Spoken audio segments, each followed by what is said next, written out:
Hello everyone, welcome to the session. Trigonometry has wide applications across several fields, okay? Trigonometry is used to figure out the height of mountains and height of buildings and even the distance between celestial objects. Think that trigonometry is even used in fields like criminology. Okay, so in today's session, we are going to discuss some applications of trigonometry. But before that, we'll be seeing what line of sight is, what angle of elevation is, and what angle of depression is, so that we can easily solve the word problems of trigonometry. Okay, so do watch this video till the very end because we are going to discuss some pretty important word problems from both perspectives, and I'm sure you don't want to miss that, right? And do give us a like if you love this video and do subscribe to never miss an update from us. With that, let us first see what line of sight means. So I think the phrase itself suggests what it means, है ना? फिर भी देख लेते हैं. देखो, line drawn from the eye of an observer to the point representing object being observed is the line of sight. Okay? Let us see through a diagram. So let's say here, this is the eye, okay?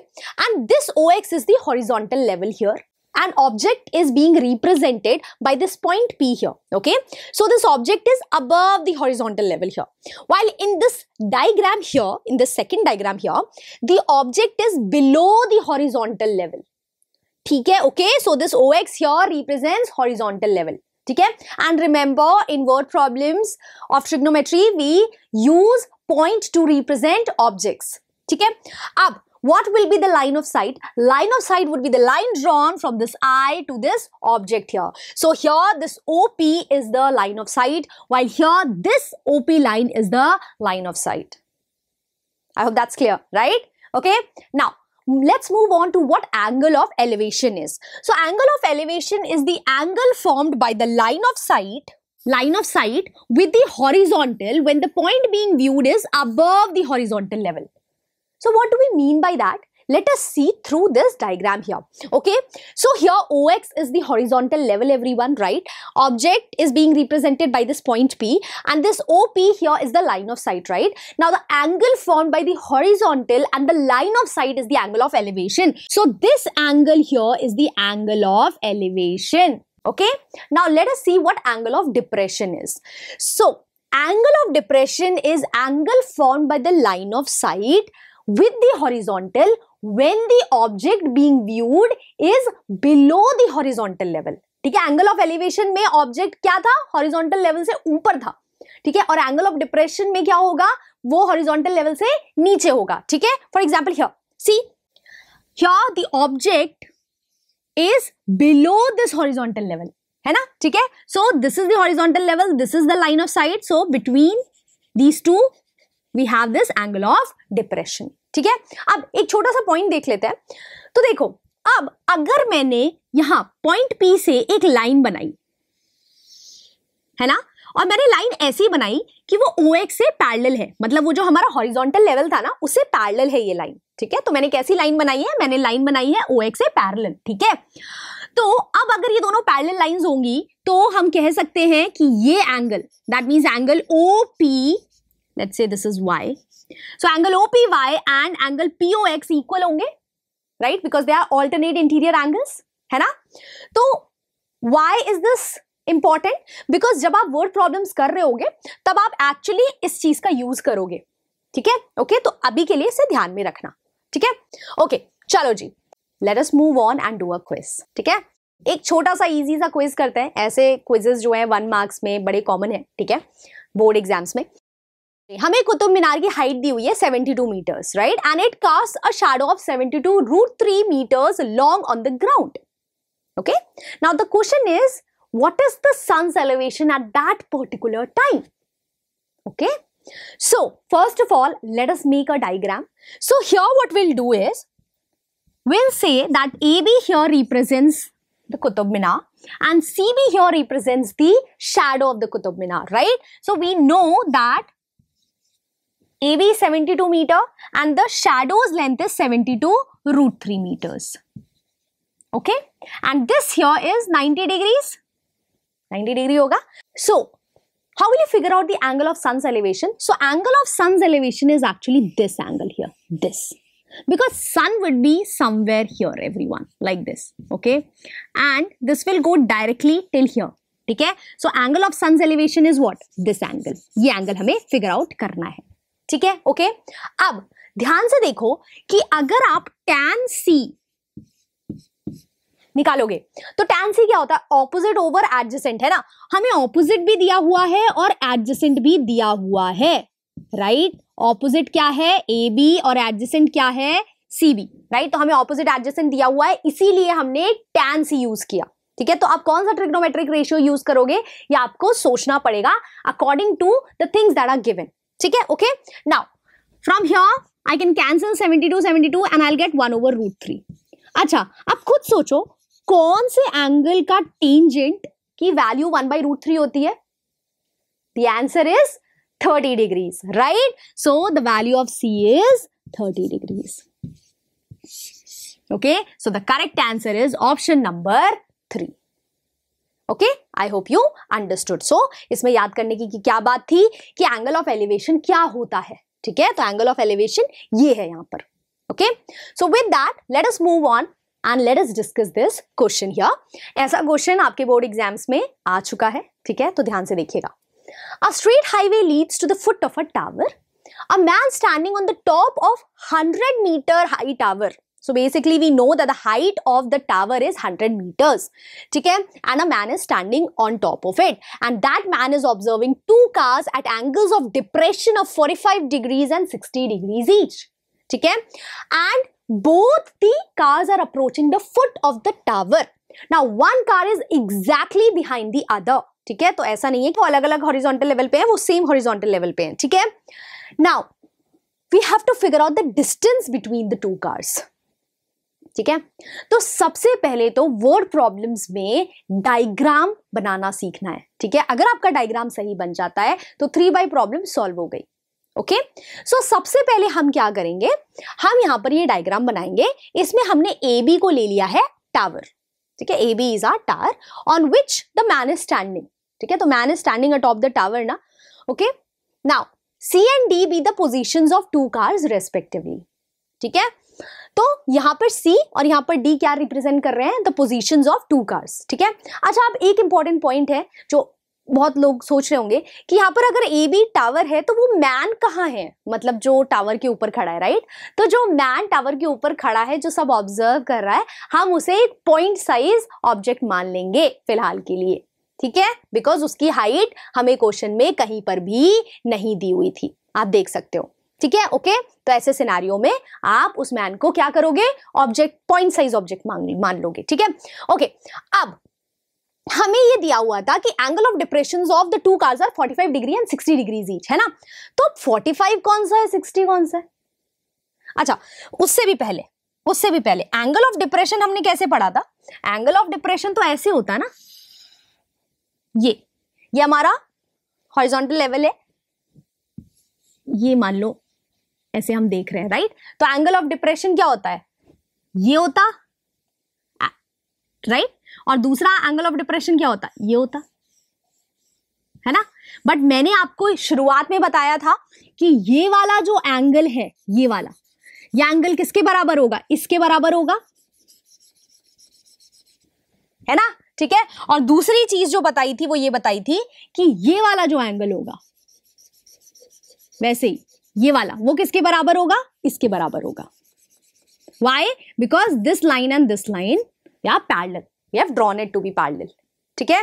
तो angle of depression से डरना नहीं है, ठीक है, okay. तो अब चलिए हम इरेज कर देते हैं सबको, ठीक है. अब कौन सा एंगल 45 डिग्री है, कौन सा एंगल 60 डिग्री है? तो आप थोड़ा सा कॉमन सेंस यूज करो कि मान लो आप थोड़ा दूरी पे हो, ठीक है, और आप किसी बिल्डिंग को देख रहे हो, तो आप मतलब ऐसे देख रहे हो, मान लो ऐसे करके, ठीक है. अब आप थोड़ा सा आगे बढ़े, थोड़ा सा आगे बढ़ने के बाद आप अगर उसी सेम बिल्डिंग को देखोगे तो आप अपनी गर्दन थोड़ी ऊपर उठाओगे, और तो जैसे जैसे आप बिल्डिंग के पास जाओगे एंगल ऑफ एलिवेशन बढ़ता चला जाएगा, राइट. तो जितना दूरी होगा उतना छोटा एंगल ऑफ एलिवेशन होगा, एंड हेंस ये वाला एंगल 45 डिग्रीज होगा और ये वाला एंगल 60 डिग्री होगा, ठीक है. तो चलिए जल्दी से लिख लेते हैं हमने क्या क्या किया है यहाँ पर. तो we have represented the tower by AB and we have represented the positions of the cars by C and D respectively, and this angle ADB is 45 degree while this angle ACB is 60 degrees. Reason आप जान चुके हो, ठीक है। अच्छा जी, चलिए आप जल्दी से हम क्या करेंगे, ट्राइंगल ABD लेते हैं, ठीक है। अब इन ट्राइंगल ABD अगर आप tan 45 डिग्रीज अप्लाई करते हो तो we know that tan 45 degree would be opposite over adjacent, ठीक है। तो यहां ऑपोजिट जो है वो है AB एंड एडजेसेंट है हमारा DB, ठीक है। हमें पता है tan 45 डिग्री 1 होता है, तो इसीलिए हम डायरेक्टली यहां से बोल सकते हैं कि AB और DB बराबर होंगे, राइट। तो अगर AB 100 मीटर है तो DB भी 100 मीटर्स होगा। Simple, easy. अच्छा चलिए अब आगे चलते हैं। अब हम देखेंगे ये छोटा वाला triangle ACB, right. So in triangle ACB again we are going to use tan, this time 60 degrees, okay. So what will be tan 60 degrees? Tan 60 degree would again be opposite over adjacent. So this time the opposite is AB and the adjacent is CB, everyone, right? So we know that tan 60 is actually equals to √3 and AB is equals to 100 while CB we don't know, right? But from here we can say that CB will be equal to 100 over √3 meters, ठीक है। तो अब हमारे पास DB आ चुका है, हमारे पास CB आ चुका है। हमारा क्वेश्चन चाहता था we figure out the distance between the two cars, and the distance between the two cars is CD, and what will be CD, everyone? CD will be equals to BD minus CB, right? And we know that BD is equals to 100 and CB is equals to 100 over √3. From here we can actually take out 100 common. Inside we'll have 1 minus 1 over √3, which we can write as √3 minus 1 over √3, which we can rationalize to get the final answer. That is what we have to figure out. Let us move on and do another question. ठीक है, चलिए जी। A man standing on the deck which is 10 meter above the water level. So we have water level and there's a deck. Deck जो है क्या है, water level से obviously उठा हुआ होता है ना। वहां पे एक आदमी खड़ा है and he observes the angle of elevation of the top of a hill as 60 degrees and the angle of depression of the base of the hill as 30 degrees. Find the height of the hill. तो सबसे पहले as usual diagram बनाते हैं, ठीक है। चलिए जी, तो अब हम क्या कर रहे हैं, AB को हमने लिया है हिल अपना, क्या है हमारा हिल, CD है हमारा डेक और CD के ऊपर हमारा आदमी खड़ा है। आदमी की हाइट हमने नेग्लिजिबल ले ली है इस time, right. So the man is a point size object here, got it, because the height of the man is not given. So in this scenario we do this. Now here it's given that the angle of elevation of the top of hill is 60 degrees, right everyone? So this is the top of the hill, right?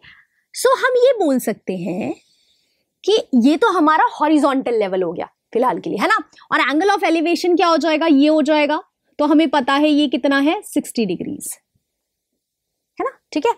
अच्छा, angle of depression of the bottom of the hill, तो bottom of the hill point B है और depression कैसे लेते हैं हम, angle of depression कैसे लेते हैं, यहां से लेते हैं ना, ये होता है ना angle of depression, right. Horizontal level ऊपर होता है और लाइन ऑफ साइट नीचे है, CB लाइन ऑफ साइट है और लेट्स से ये CE है फिलहाल के लिए। सो CE हमारा हॉरिजॉन्टल लेवल है, तो ये हमारा एंगल ऑफ डिप्रेशन है, ये वाला। बट हमें पता है कि ये एंगल किसके बराबर होता है, इस एंगल के बराबर होता है, ठीक है, ओके। तो चलिए इसे अच्छे से लिखते हैं। AB be the hill, CD be the deck. Here we have drawn EC as the horizontal level here, and as I just said, ये एंगल हमारा क्या है, 60 डिग्रीज है एंड ये एंगल कितना है, 30 डिग्रीज, ये, ठीक है। अब हमें क्या निकालना है, हमें हाइट ऑफ हिल निकालनी है, ठीक है। तो हमें क्या निकालना है, हमें AB निकालना है, the value of AB। This is what we have to figure out, ठीक है। And the CD here is 10 meters, ठीक है। तो अब अगर CD 10 मीटर्स है तो EB भी तो 10 मीटर्स होगा, है ना, होगा ना, राइट। अच्छा चलो जी, तो सबसे पहले हम क्या करेंगे, हम जो है ये BD की वैल्यू निकालते हैं, ठीक है।